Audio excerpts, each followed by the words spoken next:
ছাত্ৰ ছাত্ৰীসকল নিউজ 8 আসামৰ জৰিয়তে আপোনালোকৰ সন্মুখত লৈ আহিছো আজি এটা অতি গুৰুত্বপূৰ্ণ ভিডিঅ' আৰু এনে ধৰণৰ ভিডিঅ'সমূহ সদায় পাই থাকিবলৈ আমাৰ এই চেনেলটো সাবস্ক্ৰাইব কৰি ৰাখিব। Top ITI course after 10th অৰ 12th ছাত্ৰ ছাত্ৰীসকল আপুনি 10th পাস কৰাৰ পিছতে HSLC পাস কৰাৰ পিছতে 1 বছৰ বা 2 বছৰৰ ITI কোৰ্স কৰি হ'ব পাৰিব জুনিয়ৰ ইঞ্জিনিয়াৰ। হয়, আপুনিও জুনিয়ৰ ইঞ্জিনিয়াৰ হিচাপে কাম কৰিব পাৰিব ক্লাস 10th পাস কৰাৰ পিছতে 1 বছৰ বা 2 বছৰৰ ITI কোৰ্স কৰি আৰু প্ৰতি মাহে 50,000ৰ পৰা 1 লাখ 2 লাখ টকালৈকে ইনকাম কৰিব পাৰিব। 50,000ৰ পৰা 1 লাখ লৈকে ইনকাম কৰিব পাৰিব প্ৰতি মাহে। কিমান বছৰৰ কি কোৰ্স সম্পূৰ্ণ জানি লওক। ছাত্ৰ ছাত্ৰীসকল আমি ইয়াত কেইটামান কোৰ্স লিষ্ট কৰিছো যি কেইটা কোৰ্স কৰাৰ পিছত আপুনি প্ৰতি মাহে 50ৰ পৰা 1 লাখ টকালৈকে স্যালাৰি পাব পাৰে আৰু এই কোৰ্স বিলাকৰ চৰকাৰী চাকৰিও আছে। প্ৰথমতে আছে টুল এণ্ড ডাই মেকাৰ ইঞ্জিনিয়াৰিং। এটো ইঞ্জিনিয়াৰিং কোৰ্স হয় 3 বছৰৰ কোৰ্স। 2 নম্বৰত আছে ড্ৰাফটম্যান মেকানিক্যাল ইঞ্জিনিয়াৰিং। এটো এটা ইঞ্জিনিয়াৰিং কোৰ্স হয় 2 বছৰৰ। ডাইসেল মেকানিক ইঞ্জিনিয়াৰিং কোৰ্স হয় কোৰ্স ডিউৰেশন 1 বছৰ। ড্ৰাফটম্যান সিভিল ইঞ্জিনিয়াৰিং এটো এটা ইঞ্জিনিয়াৰিং স্ট্ৰিমৰ কোৰ্স হয় কোৰ্সৰ ডিউৰেশন 2 বছৰ।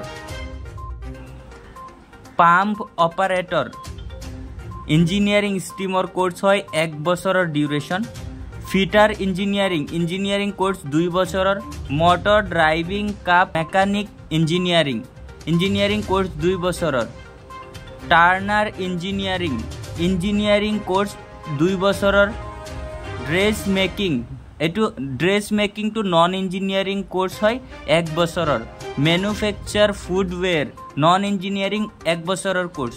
Information technology and ESM engineering course 2 বছৰৰ হয়। মেশিনিস্ট ইঞ্জিনিয়াৰিং কোৰ্স 1 বছৰৰ। Hair and skin care non engineering course 1 বছৰৰ ডিউৰেশন হয়। ৰেফ্ৰিজাৰেশন ইঞ্জিনিয়াৰিং কোৰ্স হয় 2 বছৰ ডিউৰেশনৰ আৰু fruit and vegetable processing non engineering course হয় 1 বছৰৰ। মেকানিক্যাল ইনস্ট্ৰুমেন্ট ইঞ্জিনিয়াৰিং কোৰ্স হয় 2 বছৰৰ। Bleaching and dyeing calico print non engineering course 1 ইয়াৰৰ ডিউৰেশন। ইলেকট্ৰিশিয়ান ইঞ্জিনিয়াৰিং কোৰ্স 2 বছৰৰ। Letter press machine mender non engineering course 1 বছৰ ডিউৰেশন হয়। Commercial art non engineering course 1 ইয়াৰৰ duration হয়। Leather goods maker non engineering course 1 ইয়াৰৰ হয়। Mechanical motor vehicle engineering course হয় 2 বছৰৰ। Hand compositor non engineering course 1 বছৰৰ। Mechanic radio and TV engineering স্ট্ৰিমৰ কোৰ্স হয় 2 বছৰৰ।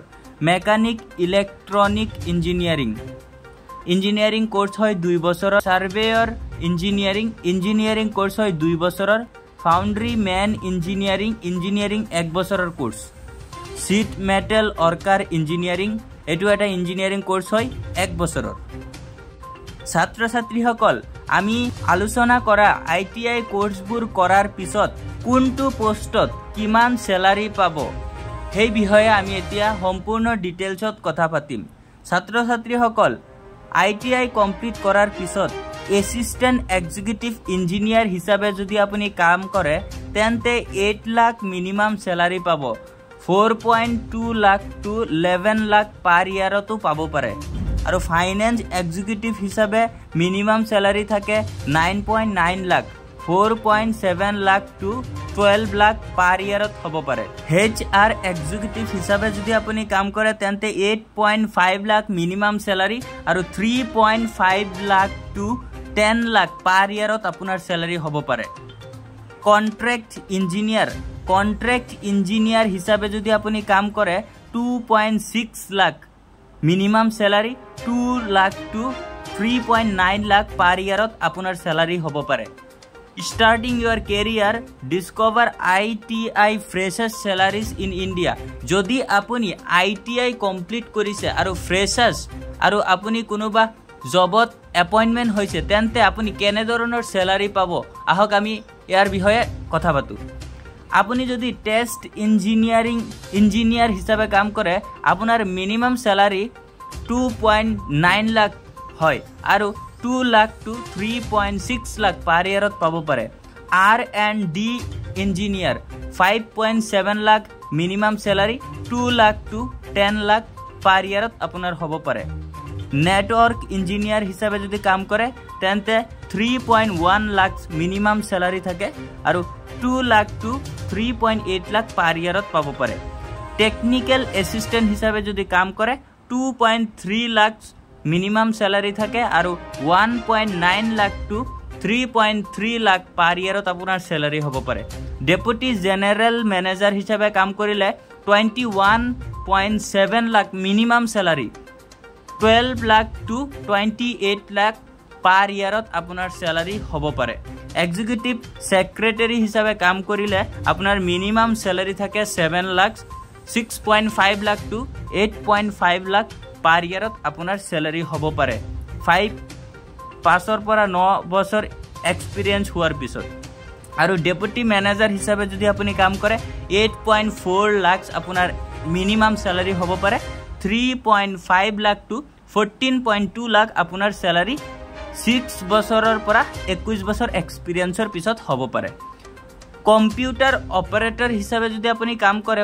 1.6 লাখ আপনার মিনিমাম স্যালারি হব পারে আর 1 লাখ টু 2.2 লাখ পার ইয়ারত আপনার স্যালারি হব পারে টিচিং স্টাফ হিসাবে যদি আপনি কাম করে ITI করার পিছত তেন্তে 1.4 লাখ আপনার মিনিমাম স্যালারি হব পারে আর 0.6 লাখ টু 2 লাখ পার ইয়ারত আপনার হব পারে ট্রেনার হিসাবে যদি আপনি কাম করে তেন্তে 2.2 লাখ মিনিমাম স্যালারি থাকে 1.5 লাখ টু 3 লাখ পার ইয়ারত আপনার হব পারে ইলেকট্রনিক্স ইঞ্জিনিয়ার হিসাবে কাম করিলে 2.2 লাখ মিনিমাম স্যালারি থাকে 1.2 লাখ টু 2.8 লাখ পার ইয়ারত আপনার স্যালারি হব পারে AEE হিসাবে যদি আপনি কাম করে তেন্তে আপনি 8.8 lakh minimum salary 6 lakh to 10 lakh আপনি পার ইয়ারত স্যালারি পাই যাব পারে ম্যানেজার ম্যাটেরিয়ালসর মিনিমাম স্যালারি 10.6 লাখ আর 4.4 টু 16 লাখ পার ইয়ারত আপনি স্যালারি লাভ কৰিব পাৰে কম্পিউটার ইনস্ট্রাক্টর হিসাবে যদি আপনি কাম করে 2.2 লাখ আপনার মিনিমাম স্যালারি হব পারে 1.6 লাখ টু 4 লাখ আপনার স্যালারি হব পারে ইলেকট্রিক্যাল ইঞ্জিনিয়ার হিসাবে যদি আপনি কাম করে 2.3 লাখ মিনিমাম স্যালারি আপনার হব পারে আর 2.2 লাখ টু 2.5 লাখ পার ইয়ারত আপনার স্যালারি হব পারে মেকানিক্যাল ইঞ্জিনিয়ার হিসাবে কাম করিলে 2.2 lakh minimum salary and 1.1 lakh to 4 lakh per ইয়ারত আপনার স্যালারি হয়ে যাব পারে ছাত্র ছাত্রীসকল এই ITI কোৰ্সবোৰ আপুনি কৰাৰ পিছত গভৰ্ণমেণ্টৰ ফালৰ পৰা এনে ধৰণৰ স্যালাৰি আপুনি লাভ কৰিব পাৰে আৰু এই ITI কোৰ্সবোৰ আপুনি 10th পাস কৰাৰ পিছতে কৰিব পাৰে আৰু আজিৰ ভিডিওটো এইখিনিলৈকে যদি ভিডিওটো ভাল লাগে আমাৰ চেনেলটো নিশ্চয় সাবস্ক্ৰাইব কৰিব আৰু এই ভিডিওটো আপোনাৰ ফ্ৰেণ্ডবোৰলৈ শ্বেয়াৰ কৰি দিব যাতে তেওঁলোকেও এই কোৰ্সবোৰৰ বিষয়ে জানিব পাৰে ধন্যবাদ